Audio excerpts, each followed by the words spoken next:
Good evening, welcome to Village Hall in Pleasantville. Tonight is the annual joint meeting of the Village Board and the Pleasantville School Board. Our turn to host and to squeeze us all onto a table. And we are delighted to have you here, so thank you for coming. In particular, I think that would be the inaugural visit by Lou Conti. Yes, it is. Delighted to have you as a member of the board and as a member of the team. And in addition to that, we have a number of people from the village side and as you do, a number of people from the school side. So thank you all for coming. For those of you who are watching, you can watch live on PCTV, on the government channel, on Verizon Fios, or on Cablevision. And you will also be able to pick this up on on-demand video at pctv76.org. So we thank you all for coming. We have a brief a summary agenda with a list of things worth kicking around, and I encourage all of us to chime in a freewheeling conversation, and would be happy, I think, so long as you guys are, to receive comments if anybody from the audience has a question or a comment as well. Absolutely. So first off, I just wanted to report that certainly from my standpoint, it was a special and very successful homecoming weekend. The dedication of the newly completed high school project, notwithstanding someone's horn going off. I was thinking more of the girls' soccer team losing, We but were the okay. police when we needed them. Where was he parked anyway? Do you recall? He was parked illegally. Thank you, thank you. But we had... I see how this meeting's going to go. It's okay, I'm ready. It's all about the chairs. As always, Sit lower next time. the Rotary Club ran their pancake breakfast, and there was a nice bricklaying ceremony as well as a great day of events, capped off by, was it 30-0 victory of Pleasantville over Briarcliff, which I think is comeuppance for Briarcliff getting $900,000 from the state in addition to the $18 million they already got. So No bitterness there. What do we want, 18 million or 30-0? And it was a 22-year tradition. We had won 11 times, and they had won 11 times. So kids knew that going into it, but it was always getting very exciting. Well, it's been a long season and a tough season, but that's the game that you carry home with you, and I suppose that's the game you remember when you get to be our age, right? That's right. So, the first item on our agenda was the 2% tax cap that was levied by Albany and its anticipated budgetary impacts. And so maybe I'll just start by letting you know what it's looking like from our standpoint. We're in a somewhat different circumstance from yours because we're required to pass the budget by a 60% vote, just as you are, except that our vote is among the 5 of us, your vote is among the many of the public. But That's if you exceed the cap. right, if we were to try to exceed the cap. Thank you for that. The situation we're in, just in terms of rough numbers, is that the state, as you guys have already reported, I think Dave Quattrochi reported at one of your board meetings, has concocted a rather labyrinthine set of rules, and one of them, which sounds fair, is that the first 2-point increase in one's pension contribution rate is included within the cap, and an increase over 2 points is excluded. That's not a 2% increase in your cost, it's a 2-point increase in the rate, which this year for our employees goes from 16.3 to 18.9%, which means a system average increase of 2.6% increase in the contribution. On the police side, we're going from 21.6 to 25.8% of payroll. Those are numbers that don't exist anywhere else on earth, I don't think. 25% of payroll going into pension, but the short version of all of that is the part of our pension costs that is included within the cap consumes all but about $48,000 of the allowable increase in the tax levy. So when you add to that the expectation that we have, that I assume you have, for healthcare increases as well as contractual increases, both real and forced by the Triber amendment to the Taylor Law, it's not looking like an easy road. So is that what you all are seeing? Yeah. Regretfully, yeah. Yeah, it is. well stated, and I think earlier, I think it's important for people to understand that the 2% cap isn't a cap on the tax rate, and a 2 isn't really a 2. It's a, David, what is it, a 6 to 8 step formula in order to arrive at the cap? You want to elaborate a little bit on that for us? Yes, basically to arrive at the cap, you take the current year's levy, which would be for the school district 11-12, and that can be increased by a growth percentage, which we probably won't see here. So we'll stay at just multiplying it by 1, which would give us the current tax levy. Then you add to that any pilots that you might have for the current year. That gives you your net. And then you take from that, you take any exemptions that are allowed. For instance, this year, our debt service, anything related to our debt service is deducted to come to a adjusted tax levy for the current year. That's when you apply your percentage, whether it's the 2%, which it seems like it will be because CPI has been running in excess of 2%. You multiply that out, you add back in any pilots that you know for the new year, and then you come up with your levy before your exemptions, and then you add back in your exemptions. Again, you're adding back in that 0.6 of your retirement rate that had increased by 2.6. You're allowed to add back in your 0.6. We're looking at similar rates for teacher retirement. That's our estimate at this time. Again, that'd be another 0.6 of teacher retirement. And then you're allowed to add back in your capital. You took it out, so there's no effect on the capital, your debt service. You're taking it out before, and then you're adding it back in after the 2% is applied. So in our instance, it's going to be in excess of 2%, maybe 2.5% is what comes up to the actual allowable tax levy. I think when we were looking at this, and we've all heard this before, but there are 3 big cost drivers to our budget: health costs, pension costs, and of course Triborough. Triborough impacting close to 200 employees, teachers, and teaching assistants. So if you see an increase of health of about 200,000, pension costs of about 480,000, for TRS, ERS about 140,000, and Triborough 390,000. You're up as a ballpark of $1.2 million in additional costs next year. The amount that we're allowed to levy is about 700,000. I know the board, we're looking at a work session at our next in November to go over in more detail all kinds of questions around this, because of course, as you know, it's a cap on your expenditure. We're not looking at the revenue piece itself here. Obviously, the most revenue comes from money generated through taxes, but we also do get state aid still, and we do generate some level of revenue from classrooms that we rent out to BOCES and or from special education kids that do come into the district. So we haven't looked at those pieces yet, but I think when I was at a meeting with 3 of our board members about this, and we will have more definite information next month and then in November, but we're looking at a gap, because everyone's asking, what's the gap?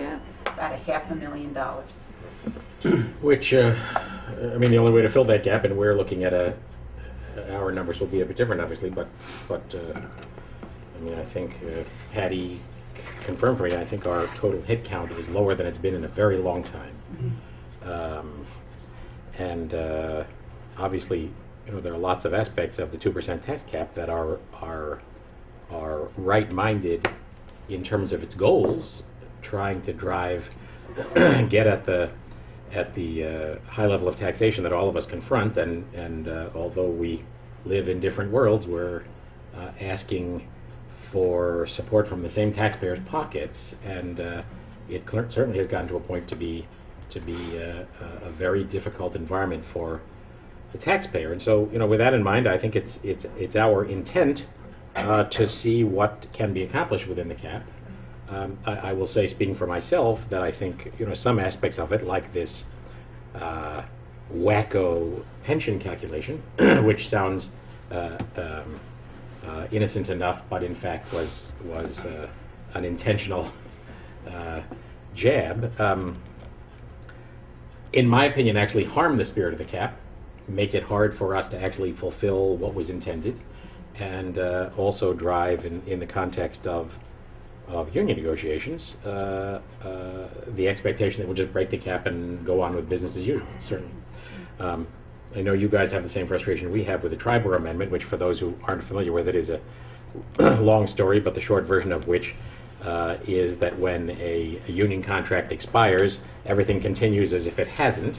You can't take away the benefits and increases that were included in the expired contract, and so in a number of cases, and Governor Cuomo just learned this the hard way, I think, a couple of weeks ago, a lot of union members perfectly understandably say, why should I ratify a contract that reduces my increases, my steps, my lanes, whatever it might be, when if I refuse to even go to the table, I'll make more money. So, these are things that have accumulated in state law over a long period of time, and I think what we're all confronting is simply not sustainable.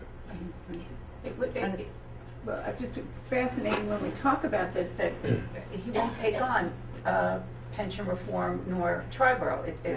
We've all been told from our constituencies up in Albany, I think Lou brought that back recently, that's off the table right now. And we have Triborough costs that sometimes push 5 to 6%. To me, it's simply mathematical. If you put a cap in place and you put a rate number on it at 2%, why wouldn't you go after some level of Triborough relief? And I don't mean to be disparaging to our teachers or to our uniformed colleagues. They do a wonderful job, and we respect the job they did. And the rules that were created like this were created decades ago, based on a certain assumption of economy and time and an assumption of salary. So I think everyone should be open to the conversation of taking a look at those structures and tie them to some sort of meaningful economic indicator, but no one in Albany wants to do that. I think that's why you saw a union sign a contract, for that reason, because it was off the table. It's, go ahead. No, I was just going to say, you'd said that you folks are going to be working hard to stay within the cap, and I think that is our intent as well. And we've just charged a citizens committee, a planning and advisory committee. Actually, we're having our kickoff meeting tomorrow night to review all aspects of the budget by, we're breaking that into the schools, the special education, athletics. We have, I think, 7 different subcommittees that will be looking at it and looking at the cost drivers to get more of an understanding of what's driving the expenditures in the budget, so that at least the community is informed on what's going on and how strapped we are by these caps. And the other thing, go ahead. no, I was going to say the other thing that's important that people understand is this 2% cap is not on what their tax rate is going to be. That really has nothing to do with it. It's on the tax levy. Right. But, which is the amount of money we ask for from the taxpayer. Right. But the conversation that's out there is a tax cap, and I think a lot of people are under the misconception that their tax rate is only going to go up 2% or less, and there's a disconnect there, I I believe. think you're right about that. Well, the town budgets are now starting to be posted, and I think Newcastle just posted their budget. Am I right, Patty? They did last yeah. week. And I think just what Lois indicated happened there, where I believe they stayed within the cap, but the actual tax increase is 2.5 or 6 or something to that effect. And we're awaiting and don't know what the town of Mount Pleasant budget will look like, but those budgets are all due in draft on the town side by the end of this month. Am I right, Patty? But they had layoffs, too. Yeah. I mean, I think that the takeaway from it is, as any of you who've been watching are aware, that we recently hired another police officer and are going to do it again. The reason we're going to do it is that we, as I think most people are aware, have been trying to be in discussions with the county over the options that might exist there. Those discussions are in hibernation at the moment at the request of the county executive, and we're waiting for word for when they might revive. And have also been in discussion with the town of Mount Pleasant about what kind of shared services are available there, but because both of our forces are at rather low staffing levels, when you start looking at a combined force, it's hard to find substantial savings. So in the meantime, it's a balancing act, as it is, I'm sure, for you in some respects, to determine how many staff people you need in order to try to address your overtime budget and maintain some stability there. So it's a crazy environment, but there are some things we all have to do. You have to be able to get out of your house on a snowy day, and if you call 911, someone has to come.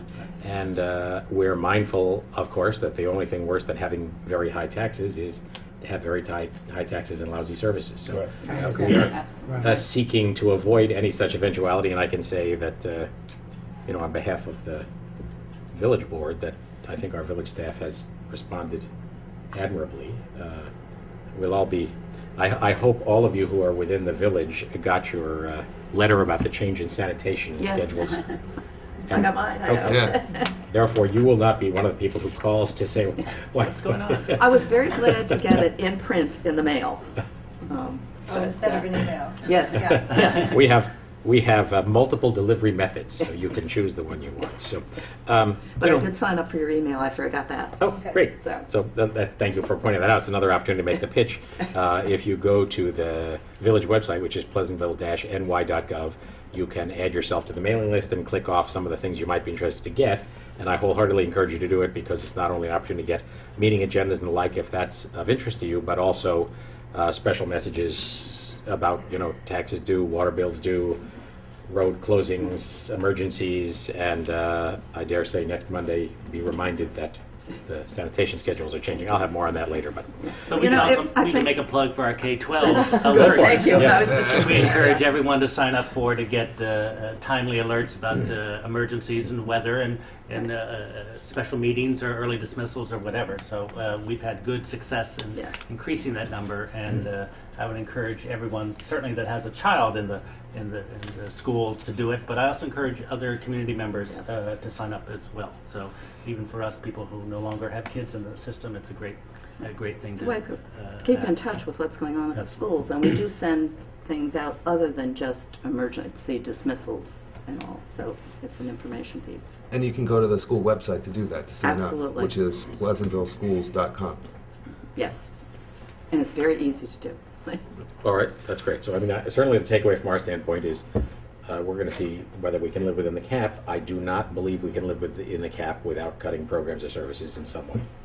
Well, let me just follow up on what Lois was mentioning about our planning and advisory committees that we're establishing and kicking off tomorrow. That comes out of last year's budget process, where we tried very hard looking at each building and what the programs, what are required to be taught by state law, and then what this community has chosen to do. And this year and years going forward, the community is going to have to make a lot of choices about what it is they prioritize in the schools, and because that will determine what we can pay for. And it doesn't look like we're going to be able to pay for everything, the blank check in the short term. So I would encourage people to come to our meetings, both meetings, get informed, learn about what it is, make your voices heard about what your priorities are, what your kids' priorities are, and let us know that, because without it, as you all know, it's hard to make wise decisions if you have no input. So I encourage as much input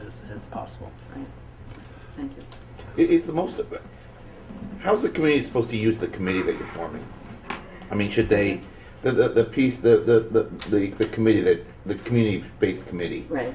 I mean, is the feedback that they have, is it better to send it through that committee, or do they come and become a voice at the meetings, both? How do you see this committee working and communicating back to you guys and being used effectively? Well, Go ahead. a great question, Jonathan. I wish I had the perfect answer for that, but this is the first time we've ever done this, and we're looking for people to take part in some benchmarking activities, to take a look at some basic assumptions or perceptions of things. For example, an easy one, which we discussed it in public last year. There's this assumption that 20 is the best class size for K1, 2, 3. What do other school districts use? What does the research say on that? Why do you believe that? And can come up with some data and information to support that. At our kickoff meeting, we're going to start off with some basic assumptions for every single one of these groups. I actually was surprised, but shame on me for not understanding it, that not everyone really understands the Triborough Amendment. I have people say, you don't have a contract with your teachers, how come raises took place? I said, well, that's Triborough. So a basic assumption would be that there isn't a real understanding about what Triborough looks like and how that impacts and how does that work. And as an aside on that, the more people know about it, the more people know about the things that hamstring our capability to manage, Right. the better off we are. I mean, we're a Absolutely. long way from seeing Albany make any movement on that. And, Right. you know, I do think that 2% tax cap is a little bit of grandstanding when they haven't attended to the foundational Thank aspects you. of this whole Thank you. problem. Thank you So, very much. you know, in the end, the more citizens who start yelling, the better off we all are. And that's one of the hopes with this committee is that they will gain an understanding and be able to communicate that to the community at large. Right. And they'll be reporting back to us as a board sometime in January. We've changed the dates a little bit, but towards the end of January we hope to get a report back from the committee. But as far as other community members expressing their views, I would encourage them to come to meetings and speak at our meetings, I think or the answer email us. is to your question is really both. I think are appropriate. I think it's appropriate to share with the committee and also with the board, only because I think what we're finding is, you know, otherwise people look at the educational component in a very isolated way. They look at maybe at how that affects their child, and they might come to our meetings and say, you know, more than 20 K through 2 is unacceptable, and our answer back is, yeah, but let's look at what we have to spend, and you know, you have to look at it in Right. context. So. Well, I mean, you know, and by no means am I an aficionado of your guys' meetings, but the few that I've been to, You're busy in your own. well, but the few that I've been to, quite honestly, it's not unlike our meetings at times, but by the time everybody gets done saying what they have to say and what that's important to them, nothing's on the table anymore. You know, it covers the breadth of everything that the school offers, and you go, well, then, you know, great. They don't want classrooms of, you know, more than 23 kids. They want every sports program under the universe. They don't want any cuts in band or, you know, the fine arts. They, you know, yeah, the litany of the spectrum of which the school offers. And the fact is, this 2% cap, whether it's you guys or us, is a reduction in services. If we're going to live within it, we're reducing services. Period. There's no way around it. You can yell at Albany all you want, and we do. Right. But you know, it's a deaf ear up there. And I don't know what their agenda is, quite honestly, because is it a reduction in government? Is that really what they're shooting for at the end of the day? It could be.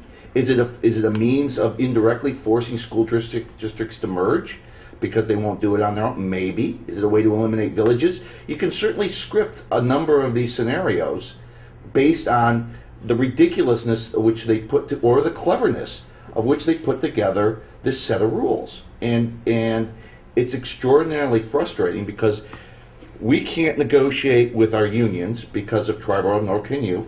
So, I mean, are we going to disband? We can't merge, so do we disband our police department? Do we let the CSCA go? Do we keep reducing as people retire? I mean, it gets kind of crazy, but that's where this stuff drives you. It drives you crazy. Yeah. Well, I would turn around and say, though, that my sense in terms of education, that this region is irrelevant. I don't think it's To Albany. To Albany. There are many not to school us. districts. I know, but that's my sense. That's what we're picking up. That's what the superintendents have said. There are school districts in upstate New York that might get 80 to 90% of their funding from the state. That might be only 700 or 800 kids, and they're rural and throughout the years. Those districts are on the verge of bankruptcy right now. Verge of bankruptcy. I don't know if, will we see a move to charter schools because of this, or when bankruptcy occurs? Who knows? Who knows? I don't know.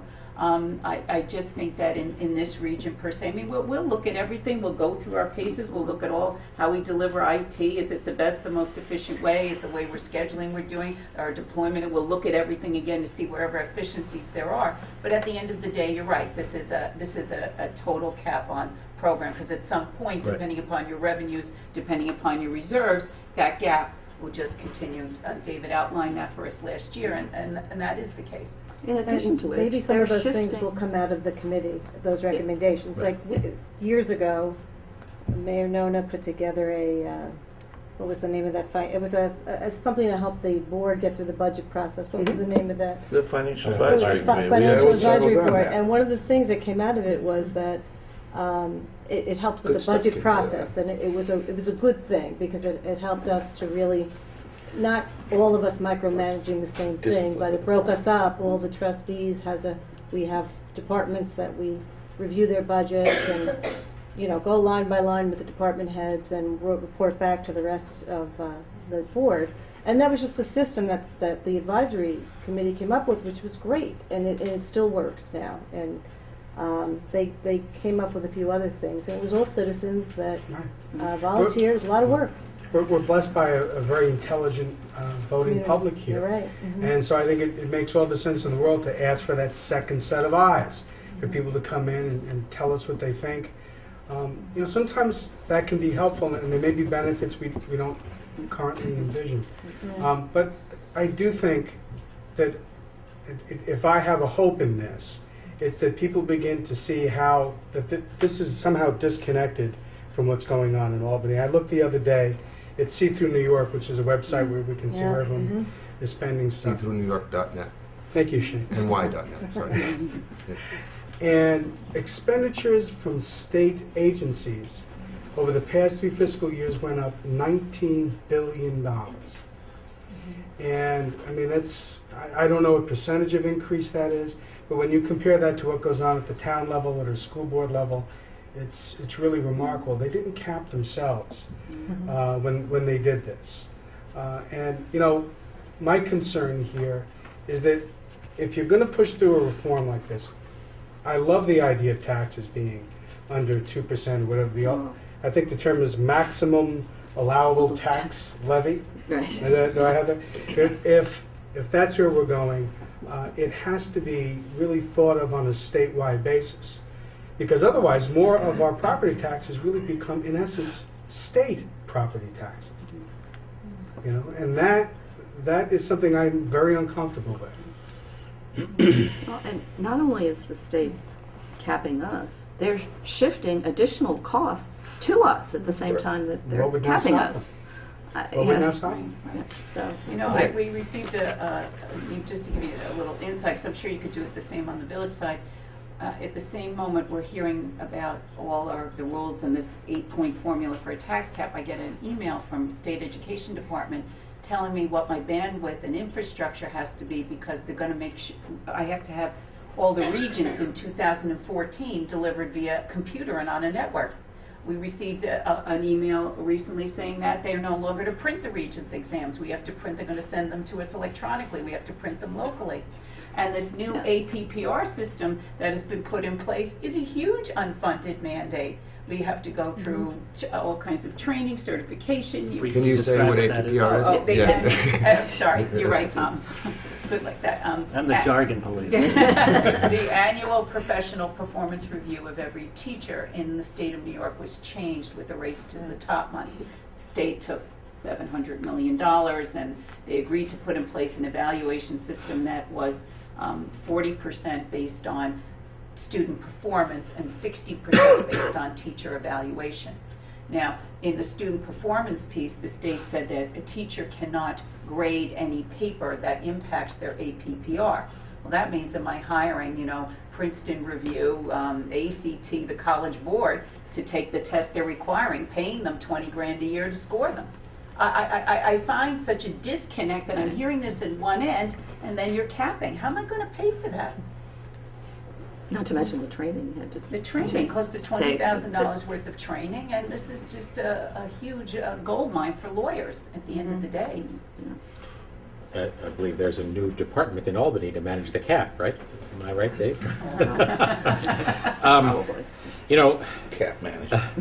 the flip side of that is, I mean, I think all of us are mindful of the condition in the economy and the fact that lots of people's incomes have been stagnant or dropped, or they've lost jobs entirely. A number of us work for ourselves or in very small organizations, and our incomes are, I can assure you, affected just like everybody else's is. The grim reality is, as we look down the list of things we do, some of them obviously are simply hardcore requirements. As I said, someone's got to answer the phone and come when you need help. Someone's got to plow the roads.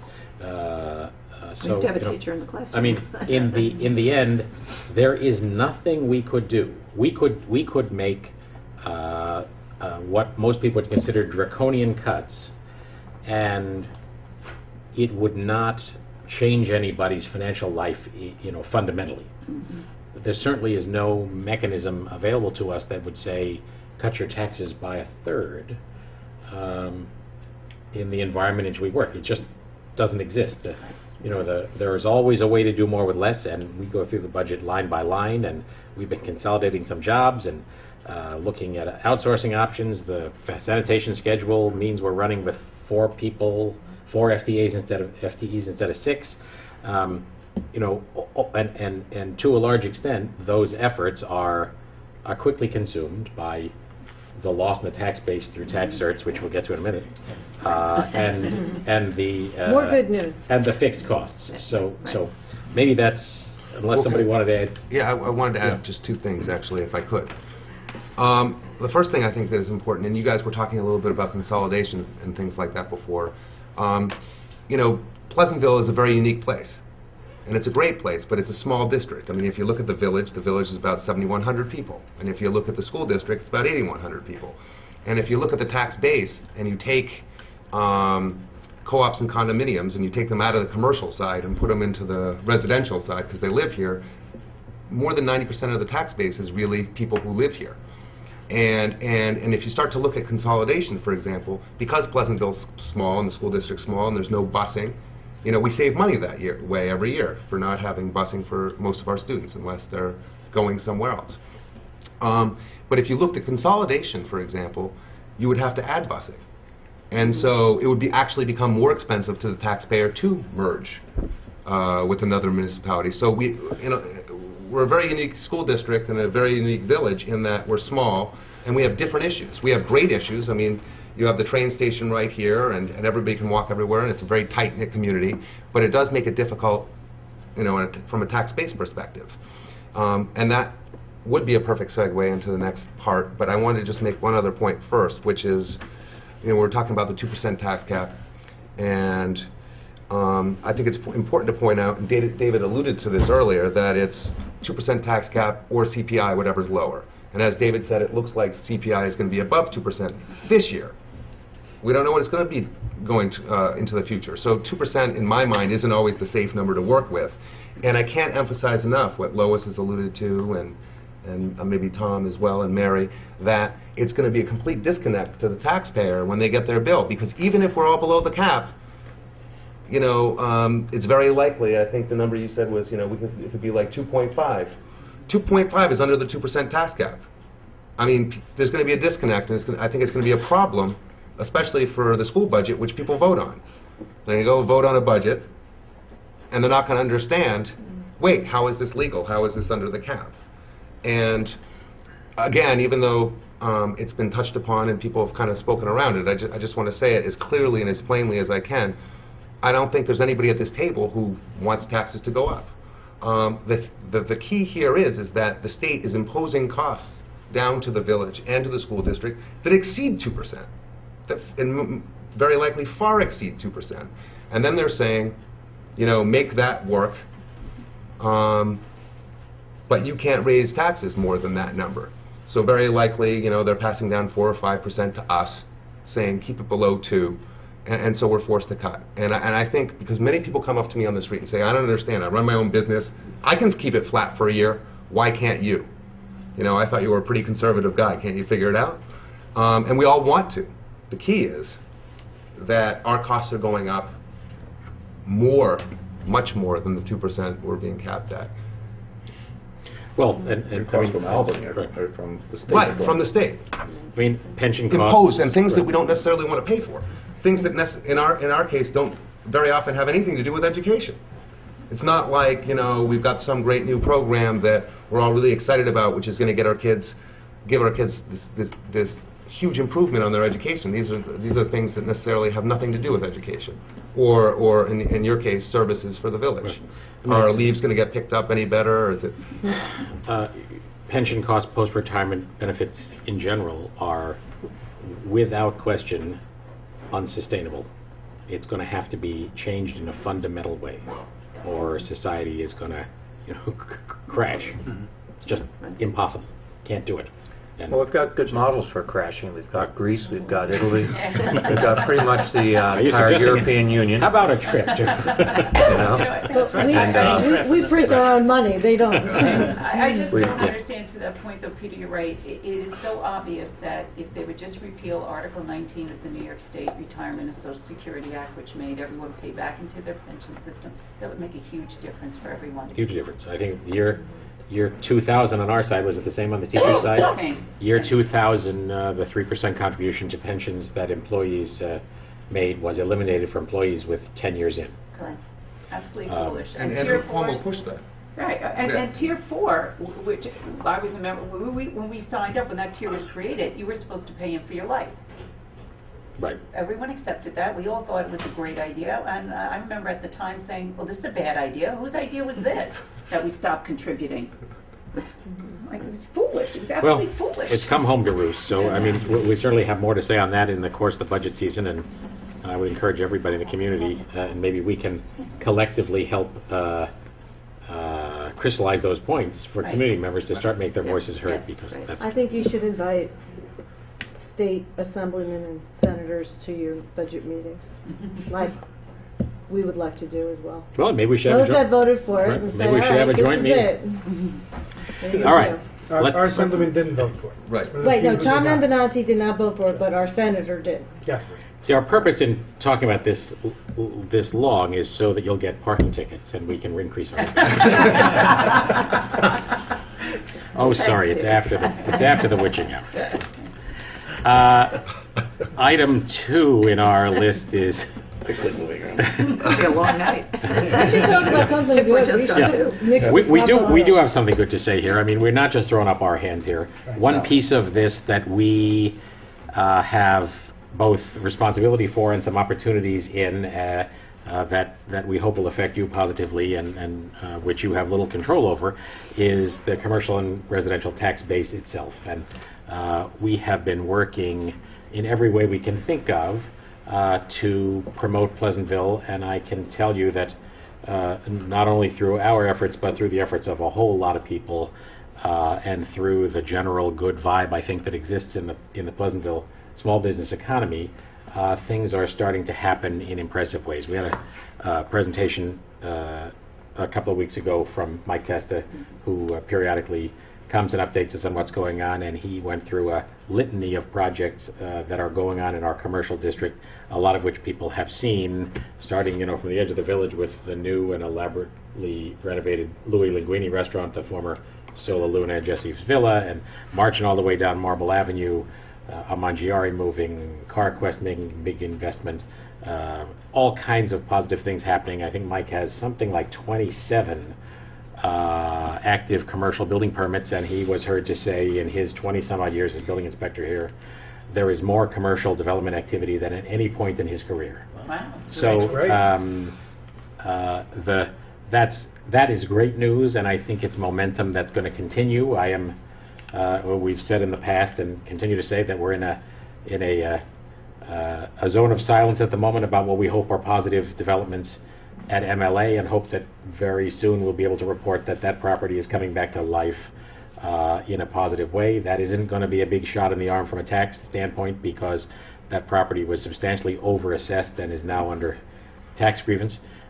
MLA, in all the years they were there, existed under a Industrial Development Authority deal and had a fixed payment, and so it didn't really matter to them what the taxes were. So, but having that property back in the economic base with people working there and people buying things, and a company that we have every reason to expect from our conversation so far will become an anchor for community activities and hopefully benefiting you too. So, work your way all the way through the downtown. We could go through a very long list, and those who are wanting to catch up on it should go to pctv76.org and pick up that presentation that Mike made. So I don't think any one of these things is the magic bullet that says, oh my God, we've really gotten at the tax problem.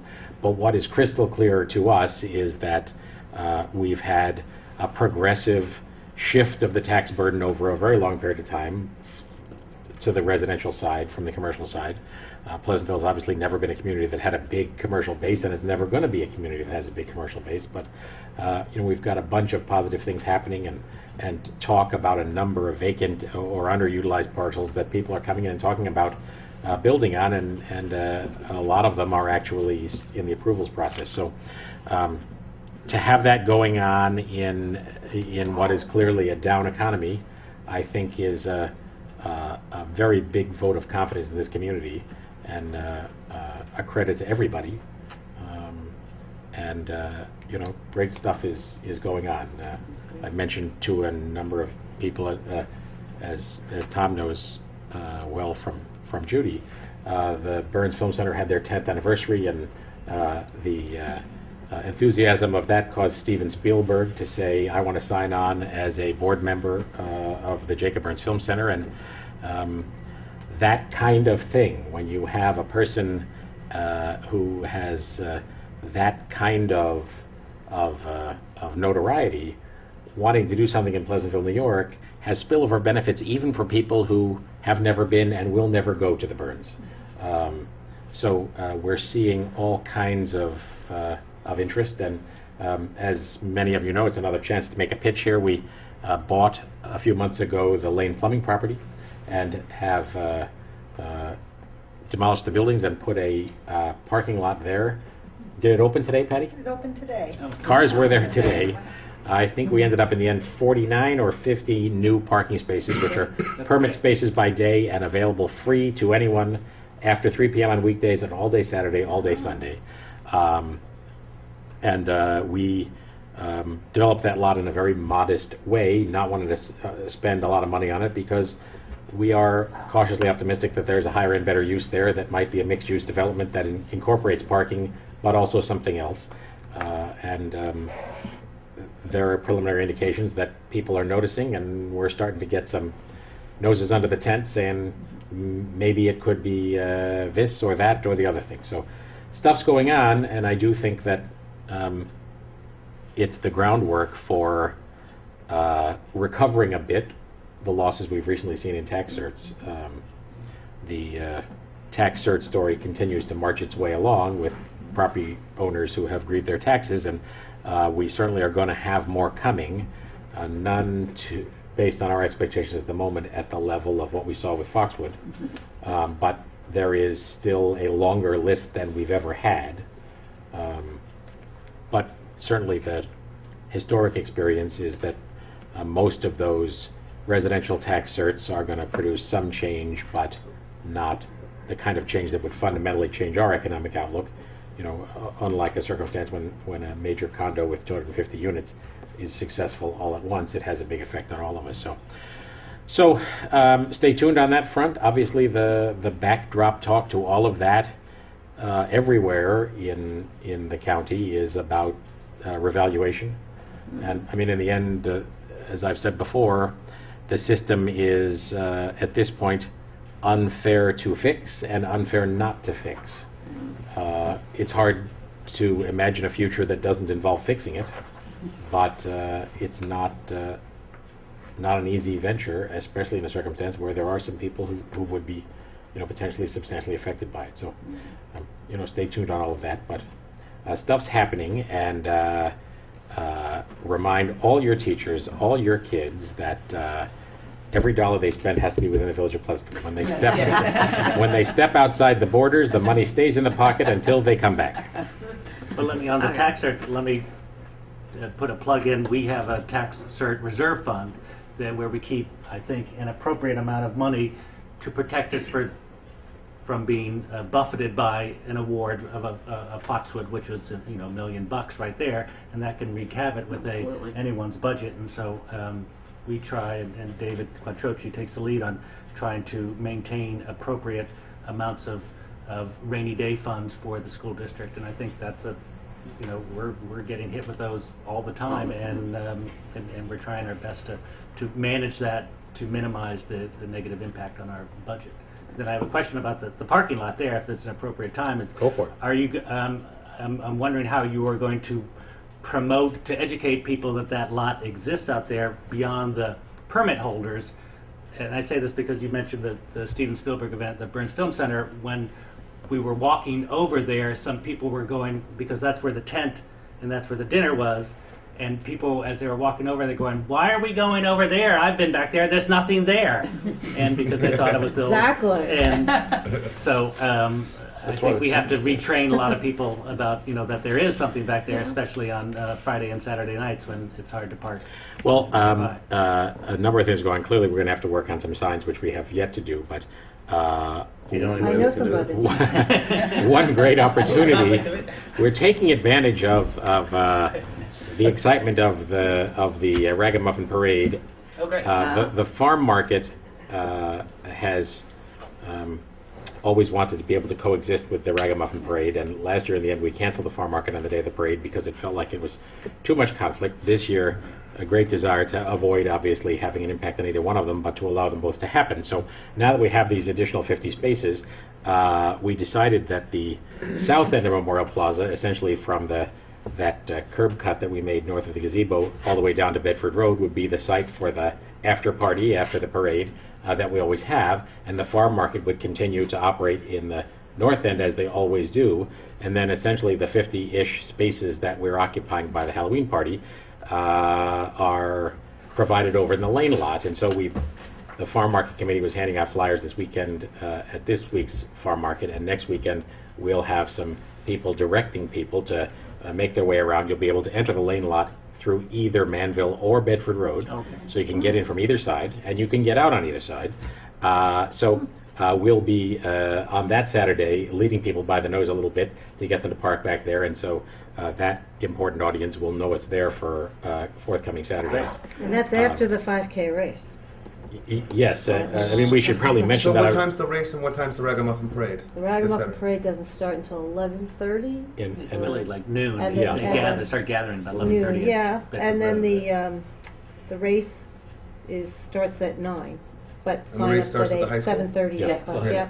Yeah, And it doesn't take you to Memorial Plaza. the race, just for those who may not be aware, one of your extremely impressive Pleasantville students, Michael Blue, has come before us a couple of times and pretty well blown our socks off by his poise and intelligence and the just fantastic concept that he had to establish a race that would benefit the Tina Gambino Reflections Scholarship Fund. Tina having been, I think, his only babysitter as a child, and so when it came time for a project for his bar mitzvah, it's just hard to imagine a thing that has more resonance both for him but for the community as well, and so it's a great thing. And I think you can still sign up at www.areep.com, and it's a race but also a walk, so those of you who would like to participate and would rather not run, you can walk with the guys with the 2-mile walk, Yeah. 5K run. Which goes right into shared services, because that was Right. a mutual project for both of us. I only have one final comment on the Certiorari side, and that is we're looking at changing our strategy on Certiorari, because one of the reasons that those certs have been so big, the settlements have been so big, is because they're not just 1 year, they're actually accumulation of many years. And the strategy was always, oh, well, housing prices are going up, the rates are going up, so delay it, you're kind of using their money, and over time it'll balance itself out. So delay the payment for as long as you can. Well, that was, I guess, in a rising housing environment, an okay strategy. It is not anymore. And one of the things that we're looking at is the minute that they file their cert, just to force them to go spend money, get the lawyer, because the one thing that they didn't do is they didn't have to pay lawyers for 5 years. They only had to get one appraisal. No more of that. Go get your appraisal, go spend some money, and then see if it's really worthwhile to file a cert for 1 year. And we're working, Jim Timmons, our assessor, is underwater, to say the least, but certainly that's a strategy that we're actually looking at to see if we can't really make the people filing, it's not so much for residential as for commercial, assess the value of that strategy every 3 years. The other thing that I will point out is that the courts, in this sort of catch-22, they're way behind. And so their mandate is just get them out. I don't care. Settle them and get them out. I don't want to hear it. You guys bring this to me, I'm going to hammer both of you. And I happen to think that's a fairly aggressive approach to what should be, your last option, but okay. But the pushback that this strategy may have is that it will tend to inundate the courts again because, let's go. We don't agree, we're going to court. So we'll see, but we have thought this through a little bit, and they're trying to change the strategy on that to reduce the size of the settlements when they come, Right. and maybe encourage some of these guys that do this as a habit to sort of change their habits a little bit too. If I can follow up on Jonathan just a little bit, and you basically said it, but I'm just going to repeat it because I think it's important. A lot of people don't realize this, but for commercial entities, when they file a cert, and if they win, their taxes get frozen for 3 years. So you lose that revenue potentially for 3 years. And when an individual does it, it's just for a year. So, I mean, that's important to realize. Something like Foxwoods, when you have all that money stuck there for 3 years, I mean, that makes things pretty difficult. The other thing I think is important to talk about a little bit is, many years ago, I remember, the whole master plan that the village worked on. And I remember the Marble Avenue corridor. And in Mike Tester's report that I happen to be here for, a lot is going on Marble Avenue. So it seems like a lot of the things that the village board did have started to pay off because the types of projects that they wanted on Marble Avenue and commercial projects are starting to come to fruition. So I think, it wasn't something that just sort of, oh wow, the economy's slow, but things are going well down on Marble Avenue. I mean, there was a plan, and it took a lot of years of planning, and now things are starting to pay off. So I think that's important. Another thing I just wanted to ask is, and it doesn't seem like it's necessary because of Mike's report and how much is going on, is I remember during there was a committee put together to look at all sorts of ideas to try and improve the business district, and some of the things that were talked about but never really brought to fruition were tax incentives. And I guess at this point, because things are going as well as they are commercially, that's not necessary. But is that something that the village board at some point is interested in looking into in the future, or not really? Well, the first thing I would say is that the work of that committee, which was now 3 years, pushing 3 years ago, has not been forgotten, and we have had a number of discussions about where to go with it and what the next step would be to bring that, to crystallize it. We have been beset by a number of things that have taken our attention away from that. But it remains on the radar screen, and the issue of tax incentives, I think it's clear that we're seeing lots of incremental development going on without the benefit of a tax incentive. I will say that when bigger enterprises come, and we've at various points been visited by large developers who have an interest in some cases things we don't have an interest in them doing, they are more likely to have in their mind some sort of a fixed deal as far as taxes are concerned, or a give back or something of that kind. So I think that's going to be a work in progress. It's going to see how this all develops, but it's certainly still on the radar screen, and we still have all that stuff. One piece I forgot to mention in the context of residential development, which obviously affects all of you in terms of the potential for generating new school kids, is that the former Baker property site, which is on the Washington Avenue side of the Foxwood Hill, that those two low 50s style office buildings that are on Washington Avenue about halfway down on the high side instead of the low side, are now owned by a company called Benenson Equities, and they have closed them up. The last leases have expired. The buildings are vacant, and they are actively seeking to sell the property as a development site.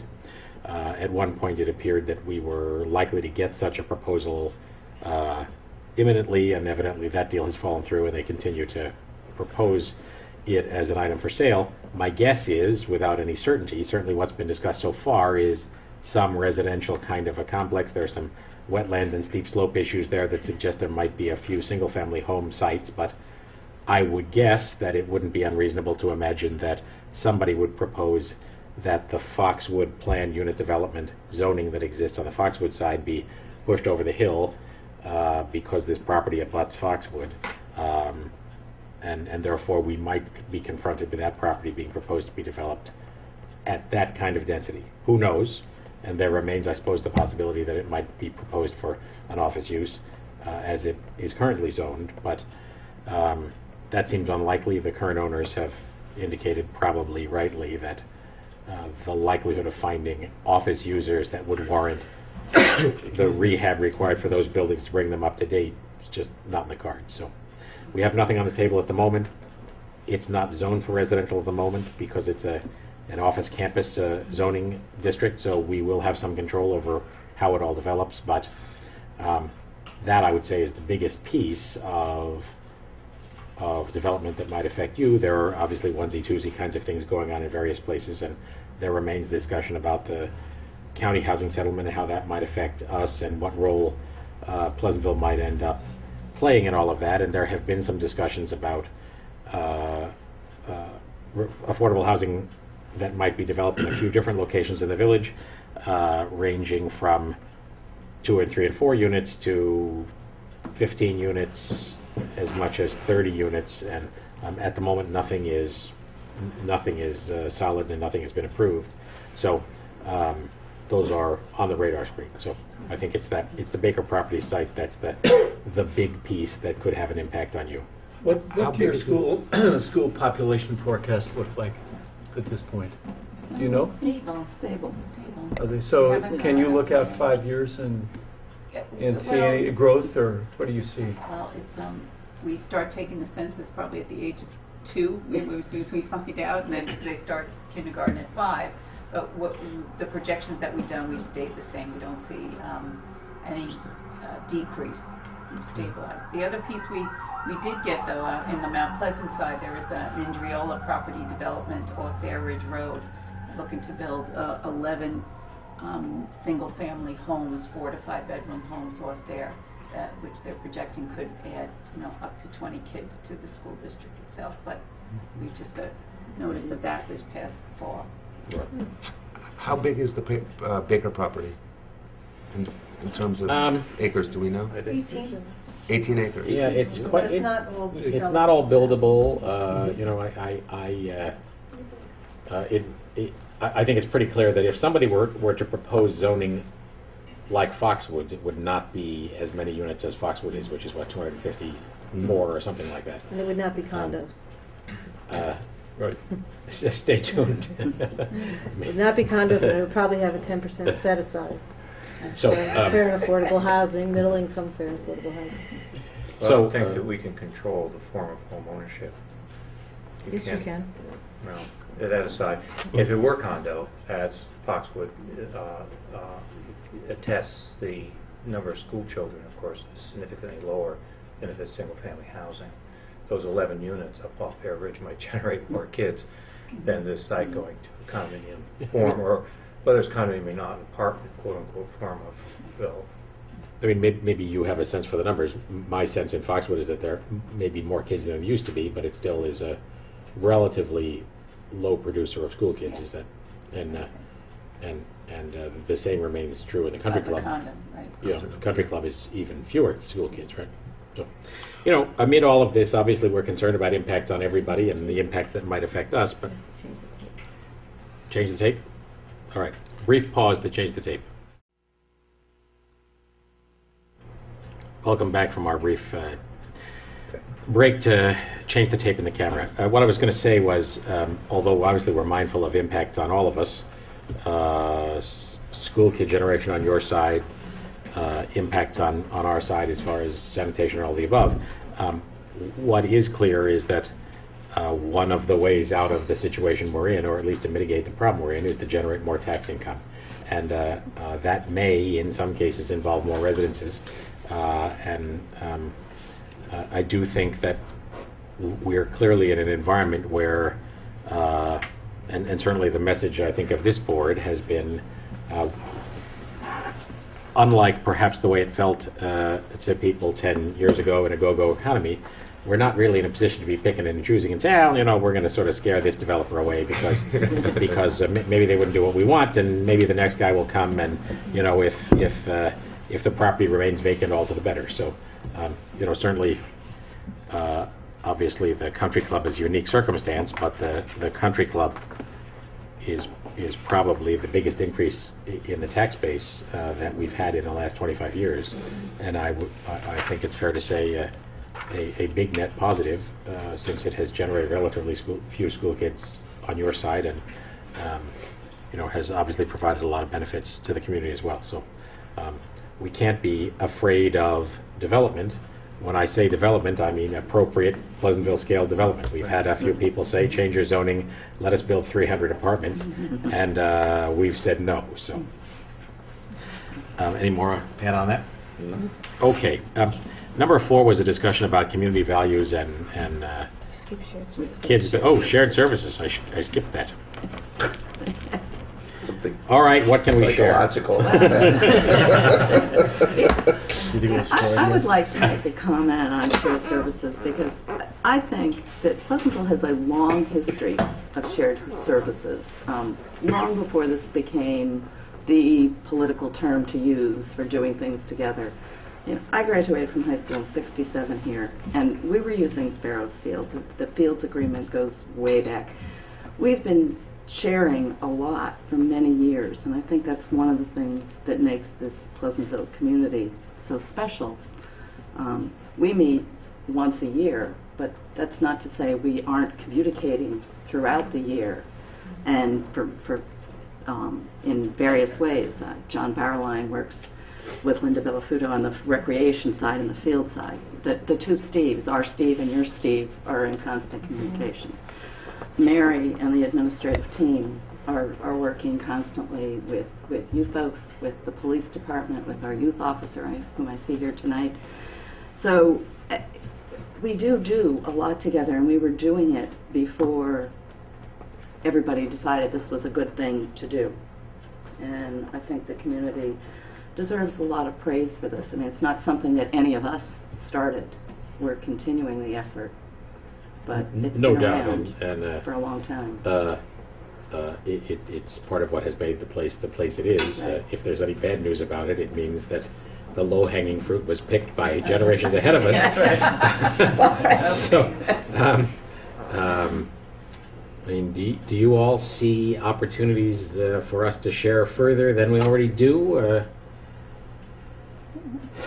We've recently been through the process, thanks to Mindy and Jonathan and Mike Gilfeather while he was still on the board, and Tom and I guess Shane and Bill Altan in his era. Right. We have revised the sort of patchwork quilt of 30 and 50 and 80-year-old agreements so that everybody's clear on who does what as far as fields and courts and all that sort of stuff are concerned, and you know, we continue to see obviously growth in youth programs and Dad's Club and ASO doing all kinds of stuff, which is great in many ways, but there's definitely a cost impact to it and a wear and tear impact. And I noticed in the football game the other night there's not too much grass left, which I think is we have to think of that as part of the great tradition of sports as opposed to a problem, because The frozen tundra. I mean, in the current environment, the discussions that we might have been having 5 and 10 years ago about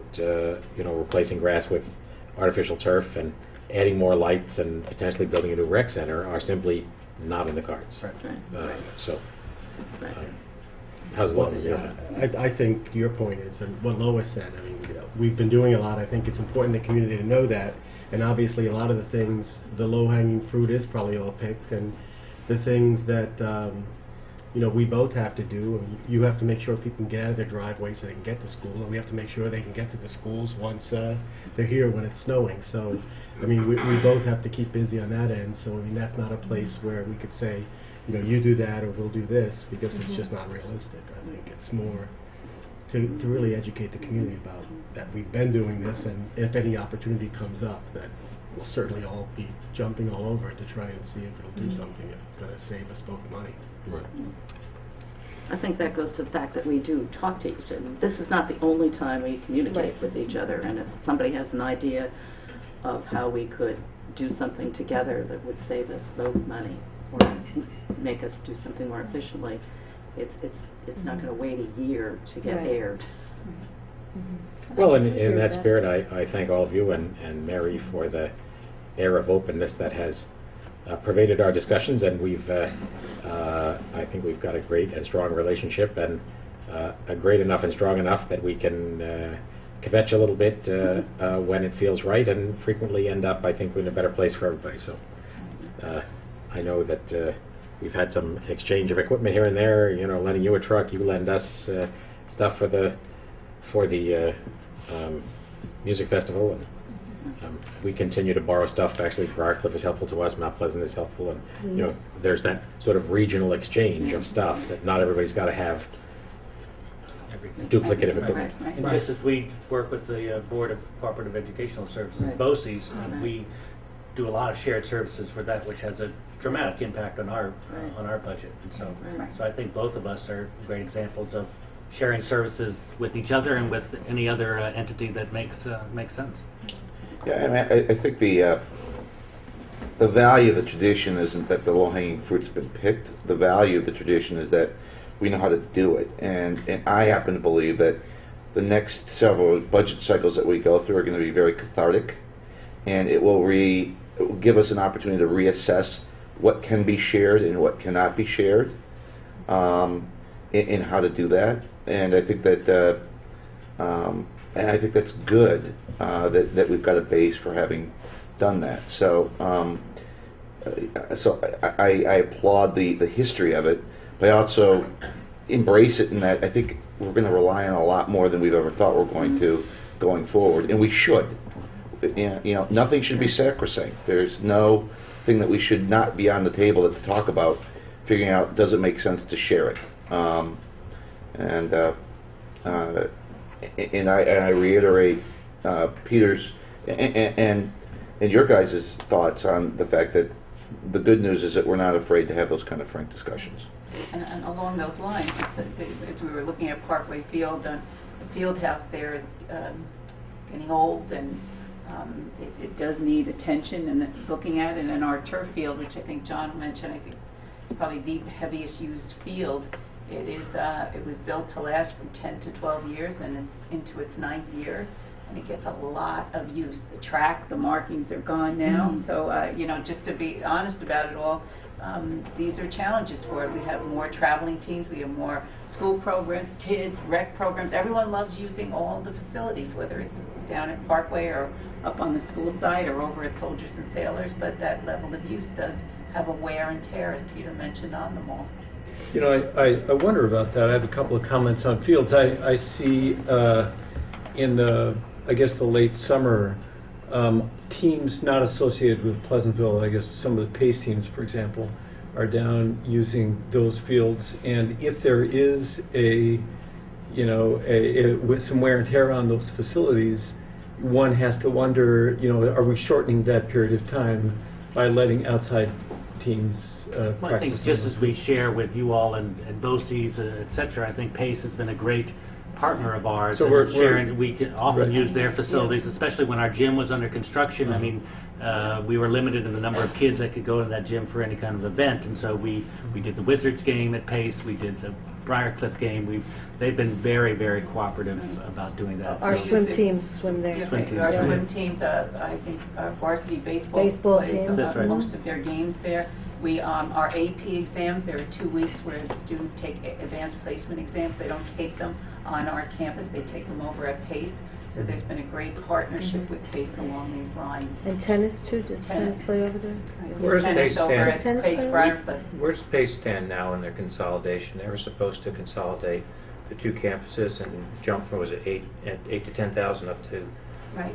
18,000 for campus down the road here. Well, they're before the Mount Pleasant Planning Commission right now, and anybody who wants to see more about what they envision, there is a new website up that you can access from pace.edu that shows their campus master plan, and you know, the short version of a longer story is they intend, if they can, to sell the Briarcliff campus and build new residential buildings on the existing campus and bring all of their residential dorms onto the Pleasantville campus. I think the intention is that the total number of students in dorms is about the same, but all on Pleasantville's campus. And they also have quite a few other substantial improvements, changes to circulation and other improvements to the campus. But you know, obviously there are impacts attached to all of that, but there are also opportunities. And my understanding from PACE is that they're in a position to move forward with that from a finance standpoint pretty quickly. And they are now before the Mount Pleasant. It's crossed my mind there is a potential, directly related to the discussion of school district and the village board per se, but it seems to me with that extra student body, there will likely be a lot more students here in the village spending a lot more of their money here in Pleasantville, because you can walk in. There are also going to be the downside of more traffic, which, as anybody who drives down Bedford Road in the morning knows, backs up past my house down to Clark Street at times, going into the village, you know, so there's some opportunities and constraints, I think, to that development. But over time, I think that our downtown business district could benefit from our encouraging some things that may not be being thought of very carefully at this point in time, or even being thought of at all, but encouraging more students to come in as the campus expands could benefit our business community. And with those dollars expended here, could possibly help the expansion of some of the businesses here in the village that could benefit from that additional kind of student purchasing, whether it's school supplies or clothing or what have you.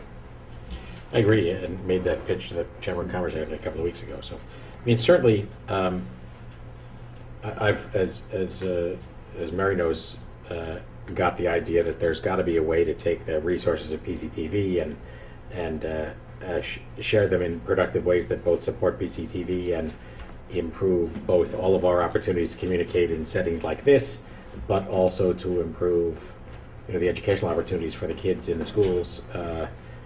It's become abundantly clear to us that a standalone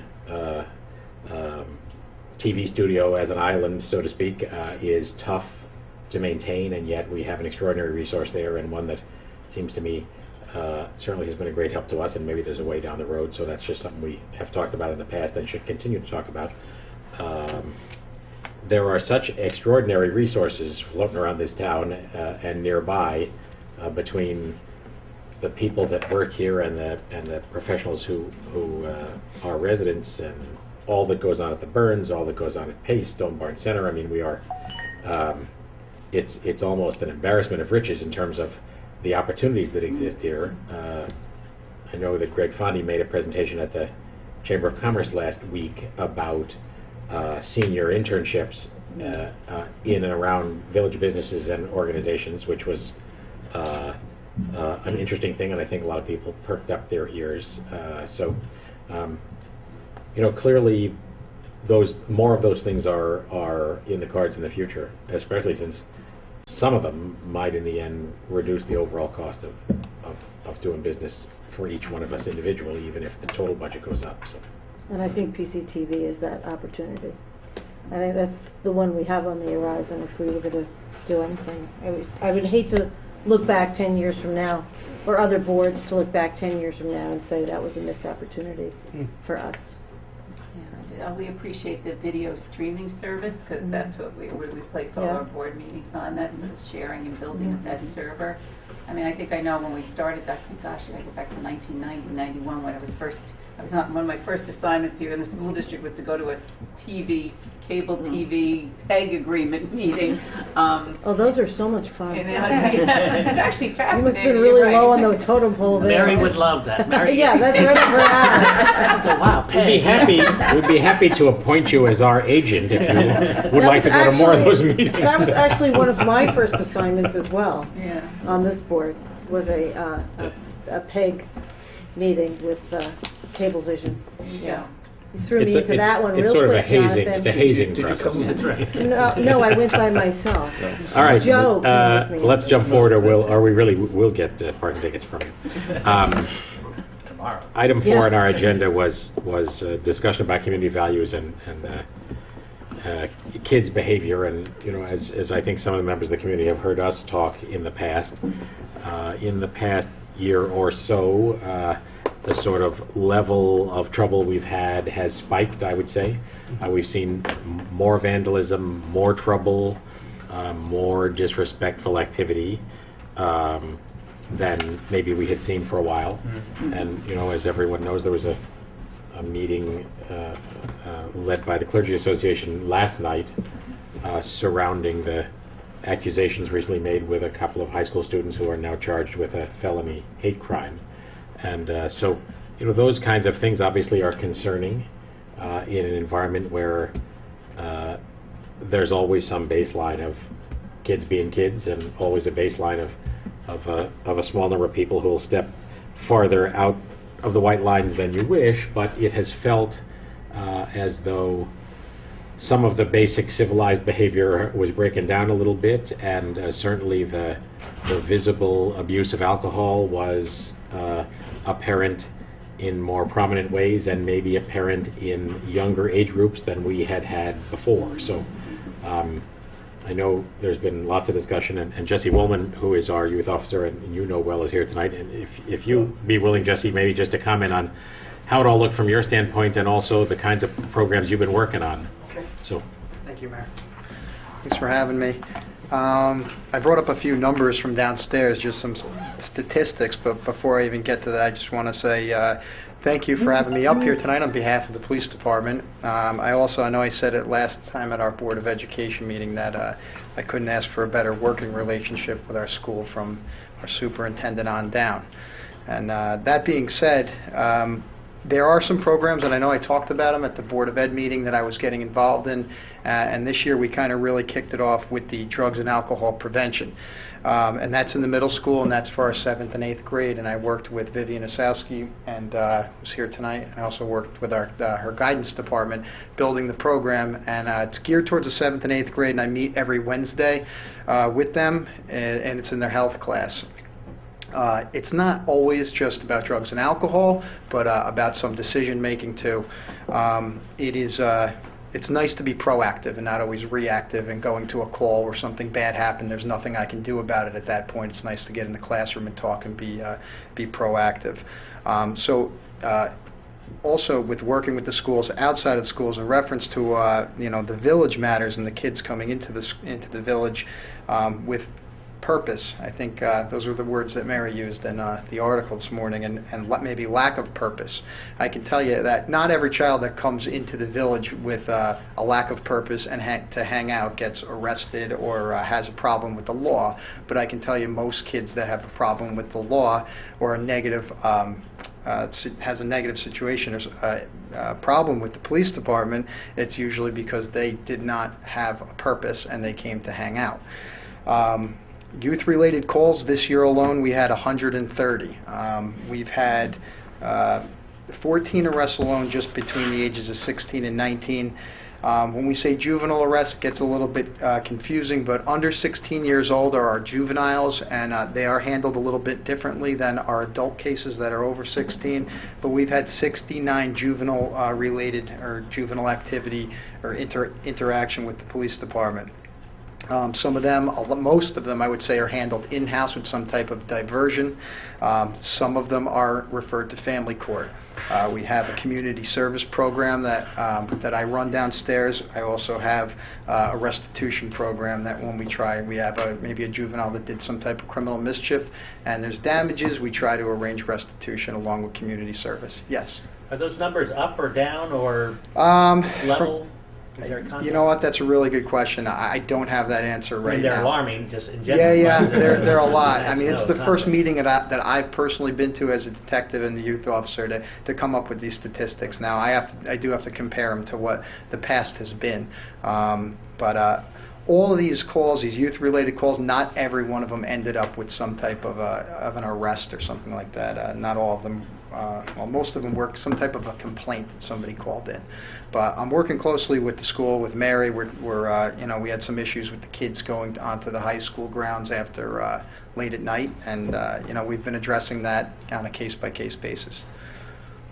That's it. Does anybody have any questions?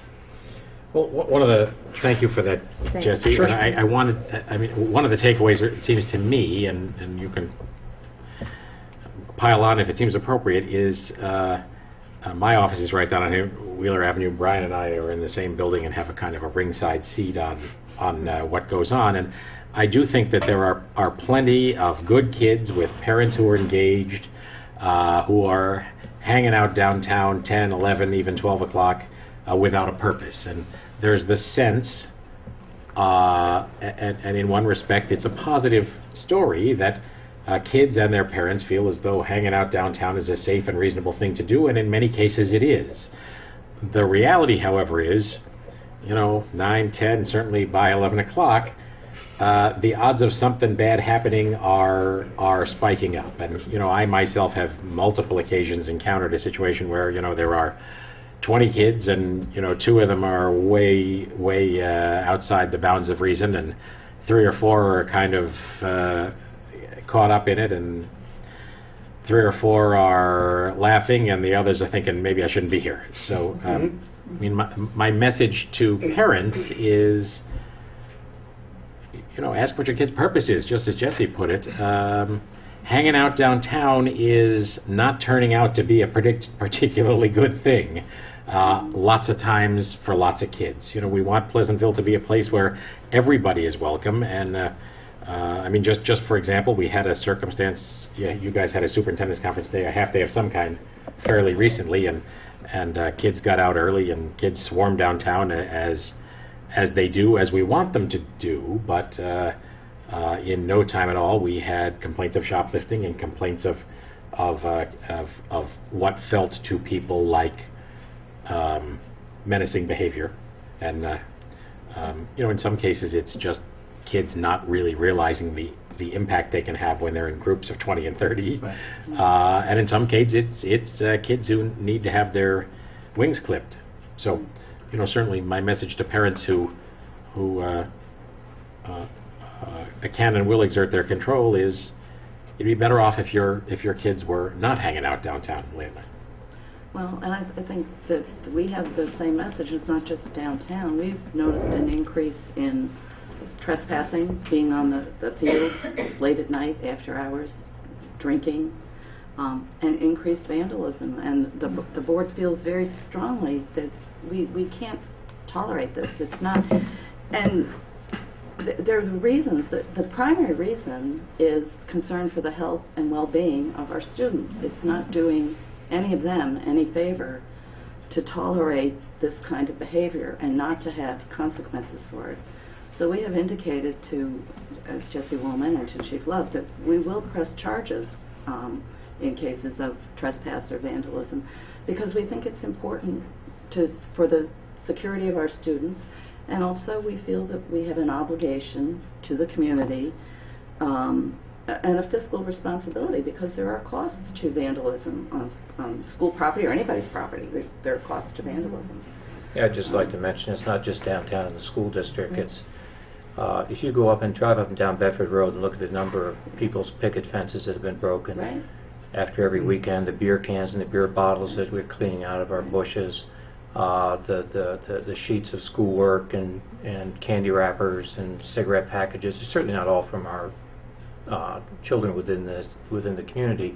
As I'm right on Bedford Road, there's a lot of traffic up and down Bedford Road for a variety of reasons. But I think that we really have to work on getting the message out to the kids that they should be as respectful of other people's property as they would at home. And if they're going to come home and drop their wrappers and break their parents' fence in front of their house, I think there would be the kind of consequences that they don't think of when they're along the sidewalk in front of somebody else's house. And Jesse and I have had some discussions about this, and he's been very helpful in my view, and thinking about ways to work with some of the kids who are involved in this activity. I wonder what I don't know the extent to which the school district is involved in educational programs with the kids on being respectful of property. I understand that you do have some programs, but what are those programs, and how do you, or do you, to what extent do you reach out to the kids to try and instill perhaps something that really should be happening and unfortunately isn't at the home? I mean, the kids are obviously not coming out of their homes and with a kind of a responsibility to the public and to society that maybe they could be having. Now, I'm not sure this is a new problem in the year in this last decade or something. I'm sure it's been going on since the beginning of time. But how's the school engaging the kids in being responsible citizens? Well, from a board member's point of view, we have programs in the high school. We have programs that in the middle school, pause, and we also do some work at Bedford Road Elementary School. This past Wednesday night, part of the 7th and 8th grade program, they had a program for the parents, and where they had a speaker, a parent who had lost a child to a drug overdose, 2 weeks before his senior year of high school started. Very talented, tragic story, and it was great for the parents to hear this. I mean, Jesse talks to the kids, and they open up to him in certain ways and all that. But it's also a message I think we need to get to parents, which is don't be afraid of your kids. Don't be afraid to set boundaries. Talk to each other. If little Billy says he's going over to Susie's house, it's okay to call up Susie's parents and say, "Are you going to be there?" And certainly there were maybe 50 parents there. I thought it was a good turnout, but it's something that we need to emphasize over and over and over again. We all know parents that might be, and I don't want to put this all on parents, but it's all of us together trying to create the three legs of the stool to support these kids and protect these kids. But it's parents play a huge role. I mean, just as what are they doing in the village at 11 o'clock at night? Right. There's no purpose. There's nothing open. The theaters are closed. The restaurants are closed. Kids should be at home. We do our best, I think, in the schools to encourage character development and teach them right from wrong, et cetera, but it's got to be everyone. It's got to be the community. It's got to be the parents. It's got to be the school. It's got to be the kids to provide all those legs to those stools. So I think we do a good job. I mean, certainly my kids, I've had 2 kids go through the school system and went through this and had their ups and downs, and mostly ups, thankfully. But anecdotally, I've sort of felt this over the last year and a half, Peter. I've not having kids, I don't see it every day, but it just seems like getting off the train as I do, 7 o'clock or 8 o'clock. I mean, certainly on Friday nights there are, groups of kids, or you go to 7-Eleven and there are groups of kids, or the Shell station. I've learned more about the Shell station than I care to repeat here, but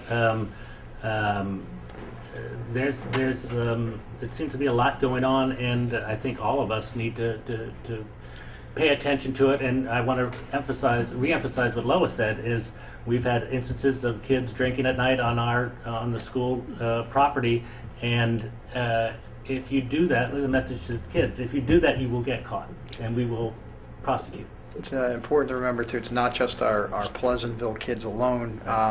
We are getting kids from other communities coming here. I came Saturday night. I was out driving around and came across a large group, and not one of them was a Pleasantville kid. They were all from That particular group was from Westlake, and they had come over. But I'm working with the Mount Pleasant Police Department to put the message out to them too, because once again, the purpose, what's the purpose coming over here? If you don't have something to do, someone's house to go to, and you end up just hanging out, idle minds. So it just doesn't lead to anything really good. So.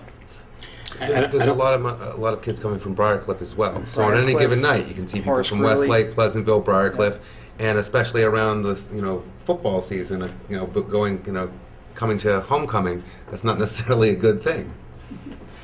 Well, I don't want to miss the point about underage drinking and alcohol abuse. Obviously, that is a problem all over. It's an epidemic on college campuses at this point in comparison to what it was a few decades back, and I think that there are arguments, particularly in that context, about the appropriateness of an 18 or a 21-year-old drinking age. Those are issues above our pay grade. Right. But the reality that we confront here is that there are lots of kids drinking. Obviously, kids have got relatively easy access to alcohol, but our police have arrested and prosecuted a number of people who have been buying alcohol and selling it to underage kids, sometimes as a favor and sometimes as a business. And they have been aggressive about some of the vendors who are selling alcohol and tobacco products to kids who are clearly too young to receive it. We have applied some pressure to the bars and establishments that serve alcohol about serving underage drinkers, and I would say, you hope you get cooperation with that. You get some, but we're also mindful of the fact that there is a profit to be made if you can fill up your establishment, and so there's a real tension there. And my sense is that we've got some kids who are we've got more alcohol-related problems at a younger age than we used to. And that isn't just Pleasantville, that's all around, but I have encountered myself circumstances near my house and near my office where I've found kids with beer or hard liquor who seem to be younger than the demographic you used to associate with underage drinking. So, those are concerns, and I've said a number of times, and I can't say enough, the tragic incident of a year ago when Dan Roy Henry was killed at the Thornwood Town Center is a textbook example of the fact that the line between everyday bad stuff and abject tragedy is a pretty thin line.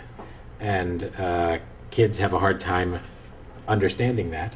But, the reality is, with a few drinks in you, especially a few drinks in you when you are aware that it's illegal and are looking to escape when someone might catch you, is a recipe for real big trouble. Either big trouble that will affect the kid's life or big trouble that will affect the lives of lots of other people as well. And it's a tough situation. My day job, I've worked in the probation department for the county for, I do the math again, 27 plus years, I'll leave it at that. So I've seen, the really bad side of when, things go bad. And I think the kids in Pleasantville are good kids. And I think the parents do a good job of parenting generally. That said, every community is going to have some kids who are an issue. And in looking at the way Pleasantville is sort of developing, and I think it's become a happening place. It definitely, I know people that I work with, and their plans include coming here for a farmer's market, coming to the film center. I didn't used to hear that 15 years ago when I first moved here. Right. So I think to some degree this is a symptom of that. And I think the kids perceive that excitement, that this is an interesting place to live. And I think that that's wonderful. But what we're talking about here to a large degree is youth culture.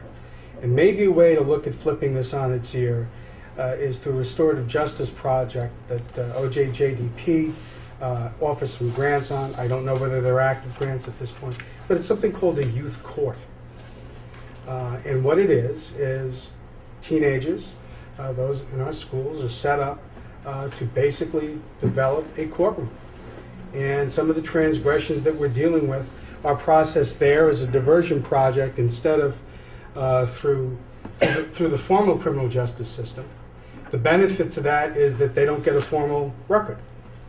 The other side of it, though, is, and the research will bear this out, youth courts tend to be way tougher than our regular courts, and give meaningful community service sanctions and tougher restitution burdens. And in some places, it's worked out well. So there is an existing model I think we should talk about, and that I think we should explore. I'm certainly willing to work with Detective Wallman on that and see what's available. We do have the in-house capability, I think, in Pleasantville to have a meaningful program. If again it's beneficial, it's not something I can predict to you would work just because there's a program out there. I think we'd have to make it work here. But that's an option to begin to flip the culture, because now it's youth judging other youth, and it changes some of the dynamic. And the other thing is, I know Pleasantville produces lawyers. We might as well start them early. $300 an hour. All right, that's a great idea. We should pursue that. I also wanted to give a shout out here to Jesse's partner in anti-crime, Detective Peterson, who is here tonight as well. So we are much appreciative of the good work you guys are doing, and thank you for coming tonight. So. Absolutely, from the school district. Thank you. Great job.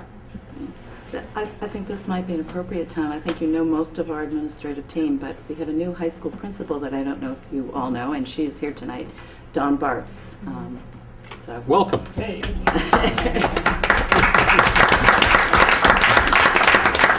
And Dawn was with me last night at the Interfaith Community Group meeting, and so was Shane. Great. All right. Move on to maybe easier problems. Number 5 is traffic circulation improvements and comments.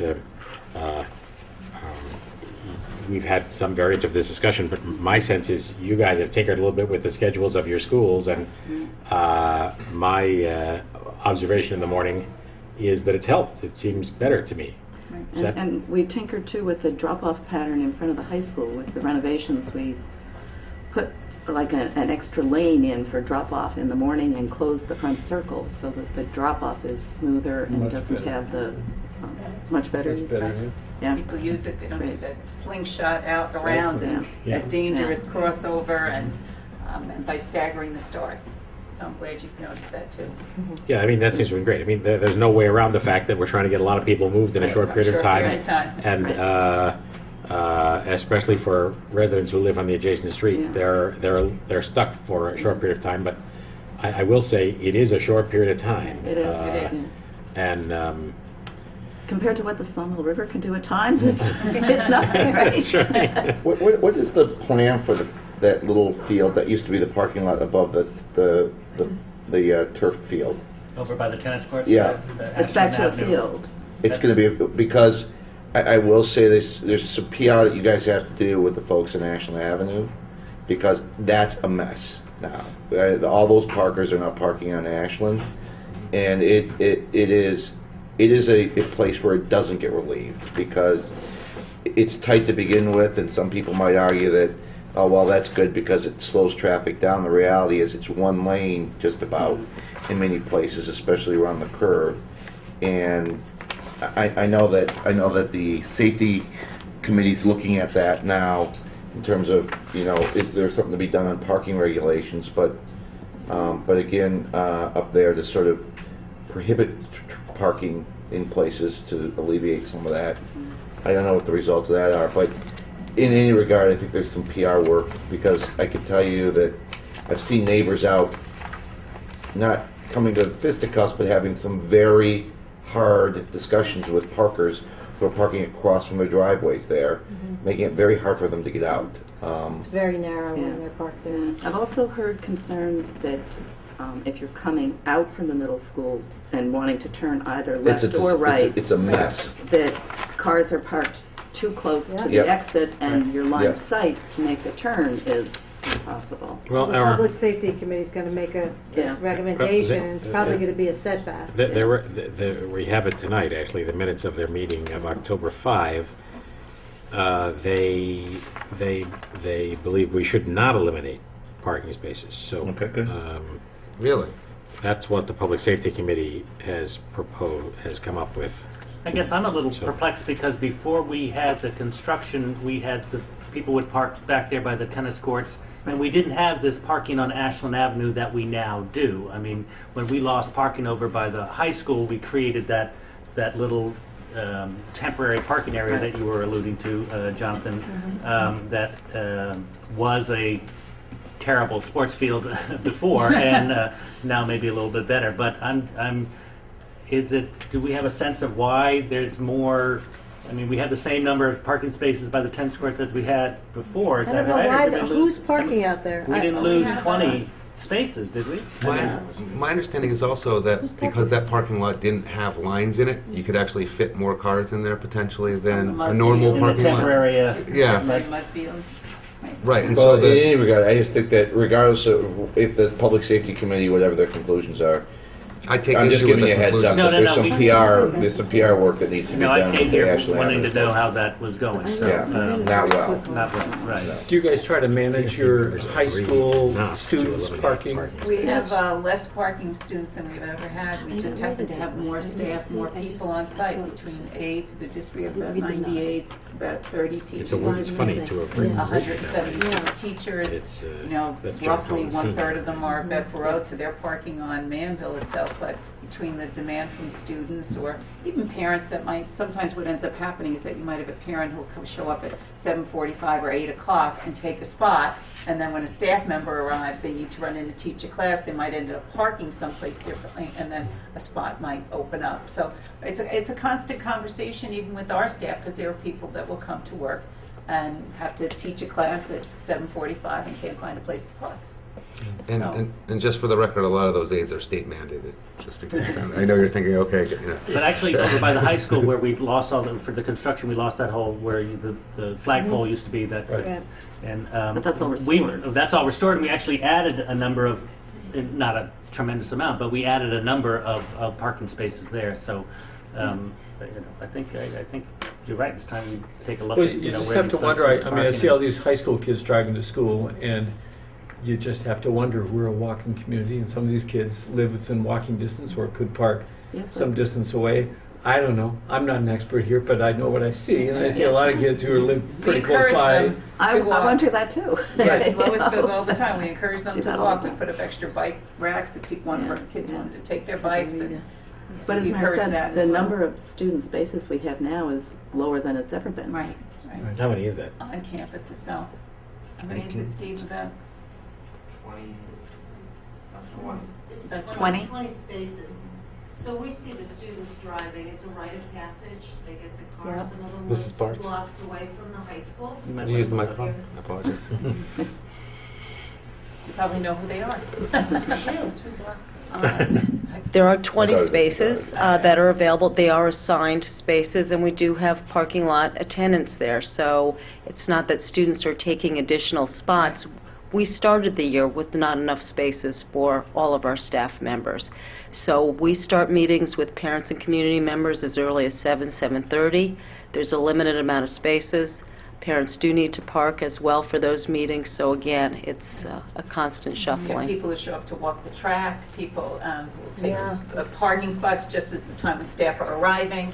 So it is a problem. We do have staff out there trying to monitor it, trying to move people along. I know Viv does communicate to her teachers or aides in the middle school about Ashland Avenue, and that's a conversation, but we do try to help. Well, the administration is out there first thing in the morning, so some of you who are driving may see us waving, but we're also walking into traffic to make sure those kids that are walking, and there still are plenty, are able to walk through the traffic and to stop the cars as well. Thank you, and welcome to Pleasantville. Thank you. Good to be here. I had a question about the new crossing guard on Manville Road and Great Oak, and how is that working? Is that, I mean, are there My enough sense- kids to warrant it? And My sense of that is that it was a good move. not a tremendous number of kids, but it's a tough location. Right. And we switched that person from the middle school driveway, which obviously is plenty of kids, but not nearly as tough a location, and with more options for how to get out and around. So, I mean, you were there that day, I think, Mary, when we, even before you were superintendent, Absolutely. went out there, the Watched. response of neighbors, and Don was practically run over. By a school bus. By school bus, By a school bus. not our school bus. So, Not I mean, ours. my sense of that is that it has worked out to be a good move. We were cautiously we're spending, what, $120,000 a year, give or take, Patty, on crossing guards? That's when we have to backfill. the Right, we police considered the officers. possibility that we might be able to eliminate the crossing guard down here at Jean Jacques when we had the new signalized intersection. So far, haven't felt that was appropriate yet because of the funny It's right tricky. turn lane It's there. a tricky intersection. But it's an expensive venture. Just FYI, Doris Chesney, who has for years been a crossing guard at Manville behind BRS, has resigned, and so we'll have a new crossing guard in that location. That's one of the matters we have on tonight. So So how are the new intersections at Bedford and Marble, and then the one further along? my take on it is that given the number of traffic movements going on there and the confirmation of the whole thing, it is much better from a pedestrian standpoint. Not perfect, there's still some conflict there, but it is much, much, much better. I really think it's paid off.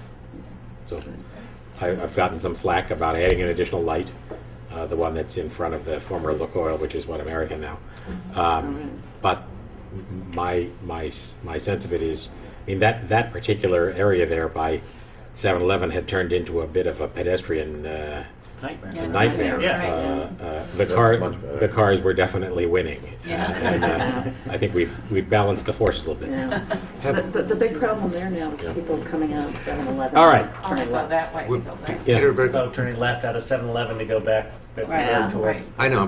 When you looked at Ashland Avenue and coming out of the middle school, did you also look at Clark Street? Because that's a really tough There's left-hand public turn. safety. Yeah, what happens is we refer this to the Public Safety Committee. The Public Safety Committee is a group of 5. It's chaired by the police chief and includes John Cullen, Freddie Hettinger, Joe Gulata, and Chris Certiorari. Chris is actually the police chief in Bronxville, but a Pleasantville resident. Mhm. So that's the group that looks at these issues, and we have their minutes here looking at issues on Garrigan, at Marble and Hopper, Grandview and Manville, Ashland. Honestly, those are people who come at it with a different perspective from ours, and sometimes come back with an unexpected decision, but one that I think is worthy of respect given the background they have. So, all right, we should probably march ahead here. Yes, okay. I don't have to say too much, I don't think, about item number 6, which is coordination during emergency events, but as you know, the whole craziness of the weather over the last few months has been a trial for all of us and every building manager, I'm sure. And then Hurricane Irene, in particular, caused us to establish a state of emergency and convene an emergency operations center here at Village Hall, which is a whole legal process that requires us to have this operations center, or wherever we establish it, staffed 24 hours a day with village administration, representative of the police department, representative of the fire department, ambulance corps, and DPW. Those are legal requirements to have somebody here all the time, which we did, and I think it paid off. I know you guys had made emergency plans, and in the end I think had somebody in the high school overnight, but it just is I think worth our continued discussion over the course of the year, especially since we seem to be having these 100-year storms about every 100 days. We have an emergency plan that gets updated and circulated every year, and it includes the churches and the schools and the Girl Scout building and all the places that might turn into a place of refuge and the like. We're not in a position to be operating a shelter or something of that kind, but one of the things that we've tried to do in the last couple of years is actually convene everybody in the same room every now and again so that everybody has a chance to say, hold it, that won't work, or I didn't know I was supposed to do that, or this, that, and the other thing. And so, we'll certainly include you in that. That'll be great. And then the last thing on the list, and maybe Patty can comment on it, about incident flooding issues and updates on the mitigation efforts. And I include that mostly because, again, with all this crazy weather, we've had lots of flooding, and the sawmill has closed multiple times, and that obviously has huge impacts on everybody, travelers, commuters, the residents in those neighborhoods, and kids getting to school. So we were in the rather grim circumstance that we had a long meeting with our engineers about some of the problem areas we have in the village, and essentially are confronted with the capacity at substantial expense to solve a problem in one place, bringing the water faster to the next place that has a problem. So Patty, however, is working as our representative to the Sawmill River Basin. There's an acronym. There's an acronym in there. The SMRB. Take it away. I think the acronym is something like SWAB. Okay. I don't know what it is. Sawmill River Small Advisory River Board. Basin Advisory. I've been on more Yeah. boards. I just think this board may be a permanent fixture Yeah. because it's a problem that is so hard to resolve. But at the first meeting, there were representatives of every agency that had a stake in the solution, never mind the problem. We had DOT there, we had Army Corps of Engineers, we had the Department of Environmental Conservation, county legislators, just about every municipal official for every corridor community along the sawmill sent somebody. So I represented Pleasantville, and the takeaway from the first meeting, although there seemed to be a lot of confusion about jurisdiction, was that they would come up with an illustrative map to show the Sawmill River corridor and show all of the properties along the corridor and the ownership of those parcels that the river ran across and on. Most people were not aware that the river is not owned by any particular state or federal agency. It's owned by all the people who abut the river. So the problem with maintenance is just that. You know, I mean, in Pleasantville, fortunately, almost 99% of the river follows state DOT right-of-way. So we know the state DOT is responsible for maintaining the river, at least in Pleasantville. As you get further south, where there seems to be a lot of choke points and problems with the water dispersing, a lot of the Sawmill River runs through private property. So at our next meeting, which is this Thursday, we're going to take a snapshot of all of the communities involved in that corridor study and try to get the agency or the people who have the most property involved in a discussion on how they will take out permits and what their routine maintenance plan may be going forward. Because there hasn't been any maintenance, in the riverbed in many, many years. There's been efforts to raise the highway. There's been efforts to do other things, but there really hasn't been any significant maintenance efforts in the stream bed. So that's where we are. DOT had made a representation at the last meeting that they will go out to bid for system-wide maintenance. We probably expect them to come back with a statement that they can't afford the project once the bid comes back. They've done that many times, and I think they're looking for some cooperative effort, maybe some intermunicipal effort. But we'll wait and see what comes of that. The other takeaway was that I requested on behalf of the village, and this wasn't the first time that the village has asked for this, some permanent alternate route signs be placed off of Marble Avenue and off of Manville Road. Not detour signs, but permanent alternate route in the event the parkway closes, because we don't know when that happens. It happens in an instant. The barrels show up. Yeah. We don't even know half the time when it's shut. We just start to see the traffic pile up. And the other thing is, to that extent, we are working on a traffic jam cam, a camera for the village downtown, so people would be able to log in and see what's going on downtown Pleasantville. So we'll be telling you when that kicks off. Just live. send that to parents at night. Probably kick that off live next summer. Is that my kid? We have one. iPhone apps, Android apps, you name it. Hey, what's Billy doing? There he is. So that's it in a nutshell. In addition to the Sawmill corridor, that's a big issue for transportation. It's really not one that's affecting to the extent that the federal government would get involved, property values or property damage. So we're not getting the attention a lot of other communities get because homes are not being destroyed here, fortunately.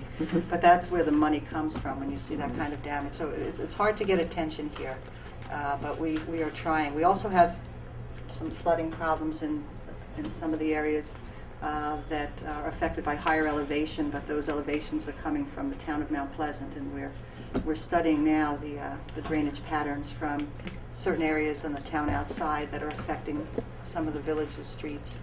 So there's a lot going on. It's going to take a while, but these 100-day storms that the mayor referred to really changed a lot of the drainage patterns in the village. We're seeing things where we didn't see it before. So we're concerned. All right, did anyone else have anything else they wanted to? We've expended everything we had to say. Well, again, I just want to say we appreciate the spirit of cooperation that I think has always been there, but has only grown, and I appreciate the candor and the willingness to sit here for 2 hours, and we'll come to your place next time and do the same. Absolutely. Thank you. Thank you. Thank you. Thanks. Take care, guys. Yeah, so we'll have a 5-minute break, and then we'll come back to our 9 o'clock, now 9:30 meeting.